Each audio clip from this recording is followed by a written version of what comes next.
Assalamualaikum warahmatullahi wabarakatuh. Perkenalkan, nama saya Haji Pamungkas. Saya kuliah di Universitas Terbuka atau sering disebut UT. Sedikit penjelasan tentang UT. Jadi UT ini adalah perguruan tinggi negeri ke-45 di Indonesia yang menerapkan sistem belajar terbuka dan jarak jauh. Sistem belajar ini terbukti efektif untuk meningkatkan daya jangkau dan pemerataan kesempatan pendidikan tinggi yang berkualitas bagi semua warga negara Indonesia. Jadi UT ini sistem belajarnya online, kita di mana aja, kapan aja itu bisa sambil kuliah. Apalagi buat yang sambil kerja nih, pas banget kuliah di UT.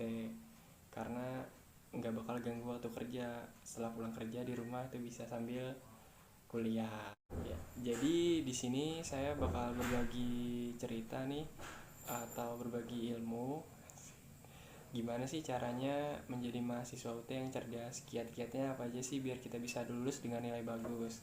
Nah, jadi yang pertama tuh kita atur waktu belajar. Jadi kita tuh harus bisa ngatur waktu kapan kita harus main, kapan kita harus bekerja, bagi yang bekerja, dan kapan kita harus belajar. Kalau kita nggak bisa ngatur waktu, wah amburadul deh kuliahnya. Yang kedua tuh ikuti tutorial online. Jadi tutorial online setiap minggunya tuh bakal ada sesi pertama sampai sesi ke-8 di setiap semesternya. Nah, itu kita ikutin terus tuh karena di situ bisa diskusi sama tutor, sama teman-teman yang lain. Wah, itu nambah ilmu banget.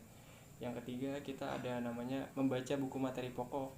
Nah, membaca buku materi pokok ini sangat penting karena di UT tuh materinya ada di buku materi pokok. Jadi kita tuh harus rajin-rajin baca.